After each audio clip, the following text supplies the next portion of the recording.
अस्सलाम वालेकुम। Welcome back to my channel my daily tutor.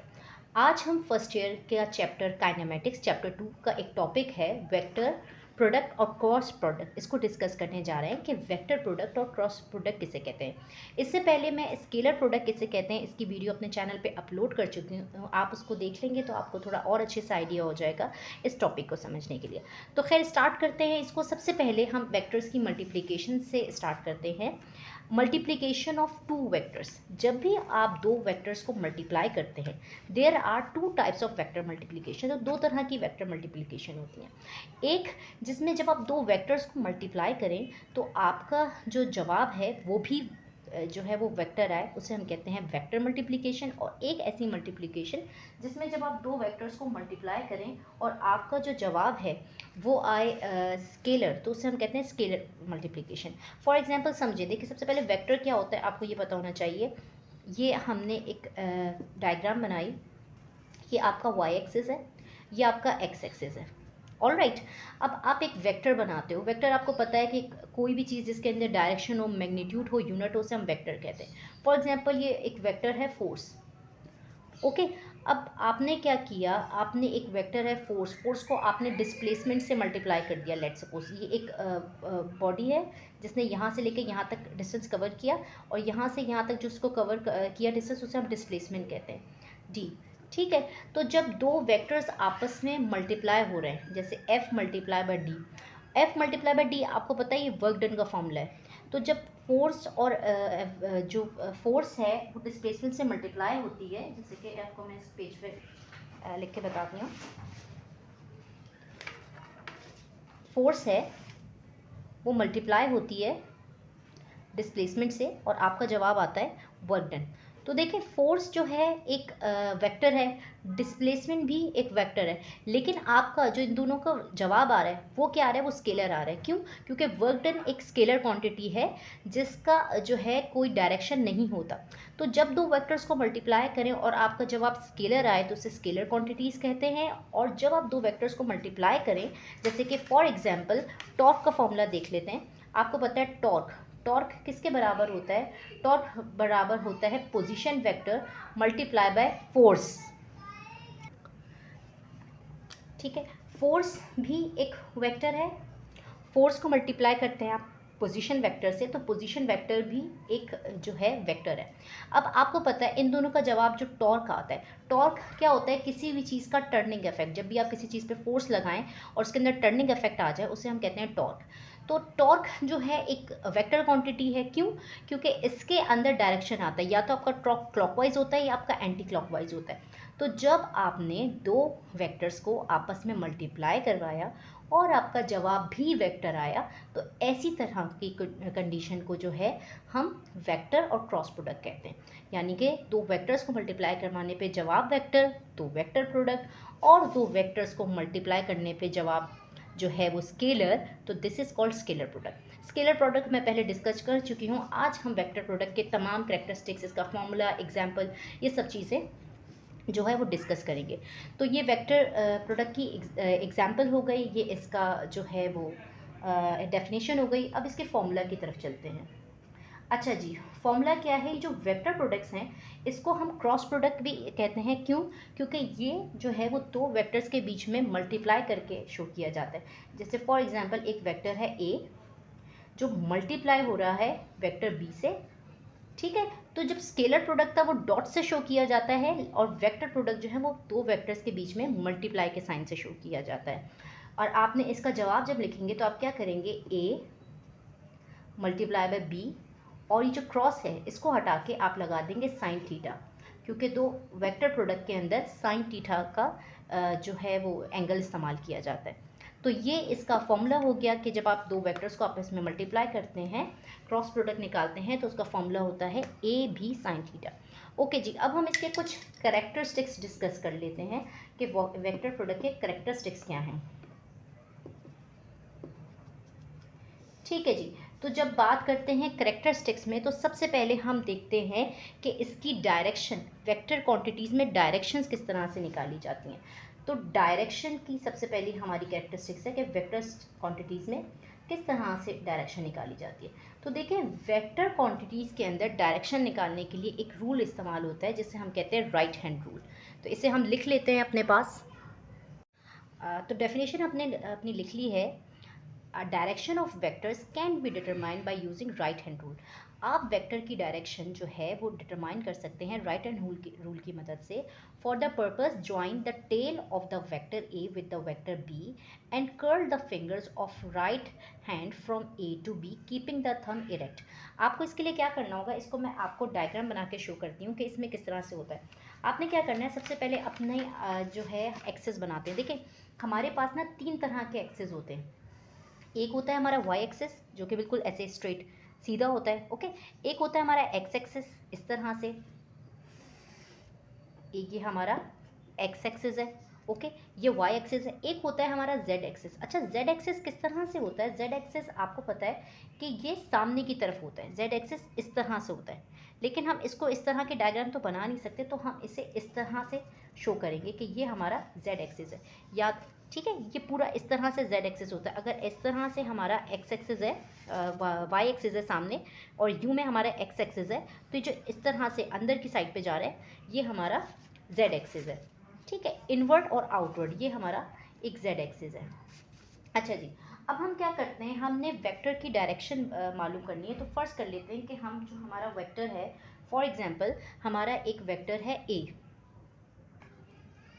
ये आपने ए वेक्टर अपना बना लिया, ये आपका एग्जांपल एक वेक्टर है ए, ठीक है। एक आपका वेक्टर है बी, आपने इसको ड्रॉ कर लिया, ये एक आपका वेक्टर है बी।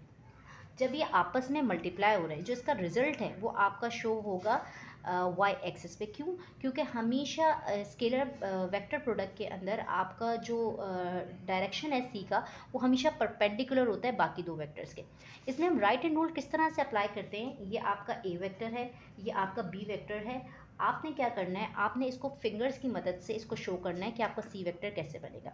देखें हम अपने ए वेक्टर को किस तरह शो करेंगे, ये मेरा हाथ है फर्ज करें, इसमें हाथ में आप देखें ये ए की तरफ जा रहा है ना वेक्टर, तो आप इसको कुछ इस तरह से शो करेंगे अपनी फिंगर्स की मदद से। आपने ए वेक्टर शो कर दिया कि ये आपका ए वेक्टर है, ठीक है। अब देखें बी वेक्टर कहाँ पे बन रहा है आपका। अच्छा आपको थंब को अपना इरेक्ट रखना है, क्योंकि थंब आपका इरेक्ट ज़रूरी है, ये वाई एक्सिस पे होना चाहिए आपका सी वेक्टर शो करने के लिए। अब आपने क्या करना है, आपका बी वेक्टर किस तरह से नज़र आ रहा है, देखिए बी वेक्टर जेड एक्सिस पे जा रहा है, जेड एक्सिस पे ना, तो आप इसको इसी तरह बी वेक्टर की तरफ मूव कर लेंगे, ओके। अब आपका ये देखें, अब आपका ये जो थंब है क्या शो कर रहा है कि किस तरफ इनका डायरेक्शन जा रहा है सी वेक्टर का, तो ये अपवर्ड जा रहा है। तो मैंने आपको बताया है कि देखें दो तरह के डायरेक्शन देखते हैं। The direction of C vector will be find by the position of vector. Vector की पोजीशन से आपको पता चलेगा इसका डायरेक्शन, या तो ये इनवर्ड डायरेक्शन में निकलेगा या ये आउटवर्ड डायरेक्शन में, ठीक है। अब इन्वर्ट किस तरह से हुआ, मैंने आपको बताया कि जब आपने इसको इस तरह से किया तो ये एक इन्वर्ट डायरेक्शन है, ऊपर की तरफ आपका जो है वो डायरेक्शन आया। आउटवर्ड डायरेक्शन किस तरह से होता है, जैसे फर्स्ट करें, ओके, इसके लिए एक और चीज़ समझे। अभी हमने क्या सीखा, हमने ए को बी से मल्टीप्लाई करना सीखा। ए मल्टीप्लाई बाय बी जब हमने किया, जो बराबर था ए बी साइन थीटा के, और इसमें जो वेक्टर की पोजीशन आई थी सी वेक्टर की, वो किस तरह से आई थी, अपवर्ड। अब हम देख रहे हैं अगर हम बी मल्टीप्लाई बाय ए करें, ओके। अच्छा जी, आपने एक बात को गौर से समझना है, स्केलर प्रोडक्ट जो है ना, स्केलर प्रोडक्ट वो कम्यूटेटिव प्रॉपर्टी पे पूरा उतरता है। यानी कि अगर आप ए को बी से मल्टीप्लाई करें या बी को ए से मल्टीप्लाई करें तो जवाब एक ही आएगा, उसमें कोई फ़र्क नहीं पड़ता। लेकिन वेक्टर प्रोडक्ट जो है वो कम्यूटेटिव प्रॉपर्टी को पूरा नहीं उतरता। इट डज नॉट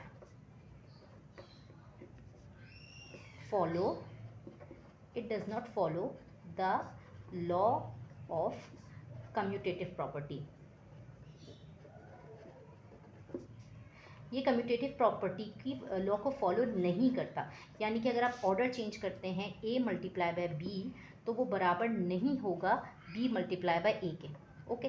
ये इसका सेकंड पॉइंट है, सेकंड कैरेक्टरिस्टिक से। पहले आपने डायरेक्शन समझी, ये इसका सेकंड कैरेक्टरिस्टिक है कि A multiply by B is not equal to B multiply. कैसे, मैं आपको समझाती हूँ। देखिए हमने सबसे पहले ए मल्टीप्लाई बाय बी की डायरेक्शन मालूम करके देखी कि किस तरह से ए मल्टीप्लाई बाय बी हो रहा था, तो थंब आपका अपवर्ड जा रहा था। अब हम अगर बी मल्टीप्लाई बाय ए करते हैं, यानी कि पहले इस वेक्टर को कंसीडर करते हैं और फिर इस वेक्टर को, तो देखें ये वाला जो वेक्टर बना हुआ है ना मेरा, ये जेड एक्सिस पे बना हुआ है। अगर मैं इसको बनाने की कोशिश करूं तो देखें मुझे इसको जेड एक्सिस पे शो करना है। मैं इसको किस तरह से शो करूंगी, आप देखें जेड एक्सिस पे शो करने के लिए ना आपको अपने हाथ को इस तरह से रखना होगा क्योंकि ये आपका जेड एक्सिस पे, ओके, ये आपने जेड एक्सिस शो करना है क्योंकि जेड एक्सिस इनवर्ड और आउटवर्ड होता है। ये आपका थंब नीचे की तरफ आ रहा है। अब मुझे इसको ए की तरफ शो करना है, इधर जाना है, तो मैं क्या करूँगी, अपनी फिंगर्स को इधर कर्ल कर लूँगी ए की तरफ। तो देखें मेरा थंब का जो डायरेक्शन है, आपको आई होप समझ आ रहा होगा कि जो थंब का डायरेक्शन है किस तरफ जा रहा है, डाउनवर्ड। तो जब हमने ए से बी मल्टीप्लाई किया तो अब हमारा जो वेक्टर सी है उसका डायरेक्शन कैसे जा रहा है, डाउनवर्ड। तो इसका मतलब कि ये कम्यूटेटिव प्रॉपर्टी को फॉलो नहीं करता, यानी कि ए को बी से मल्टीप्लाई करें या बी को ए से, तो आपकी जो डायरेक्शन है उस पर फ़र्क पड़ेगा। ठीक है जी। अब इसके बाकी जो हैं पॉइंट्स वो डिस्कस कर लेते हैं। ठीक है जी, थर्ड प्रॉपर्टी हम सीखने जा रहे हैं जिसके अंदर ये है, द अगर दो वेक्टर्स आपस में परपेंडिकुलर हैं, if vector A is perpendicular to vector B, then their product vector product is maximum. तो इनका जो वेक्टर प्रोडक्ट आएगा मैक्सिमम। देखिए दो कंडीशन है, एक है जब दोनों परपेंडिकुलर होंगे ए एंड बी तो आपका रिजल्ट जो है प्रोडक्ट वो मैक्सिमम आएगा, और एक कंडीशन है अगर वेक्टर ए और वेक्टर बी आपस में पैरेलल हैं या एंटी पैरेलल हैं तो आपका रिजल्ट मिनिमम आएगा। वो किस तरह से, इसको समझ लेते हैं। जैसे फॉर एग्जांपल आपने एक वेक्टर बनाया ए और दूसरा वेक्टर बी है, ठीक है, ये एक्स एक्सिस पे बन रहा है, वाई एक्सिस पे बन रहा है, ये आपका वेक्टर ए है और ये आपका वेक्टर बी है। अगर ये दोनों आपस में परपेंडिकुलर हैं तो देखें दोनों परपेंडिकुलर होने की वजह से इनके बीच में कौन सा एंगल बन रहा होगा, इसके अंदर एंगल बन रहा होगा 90।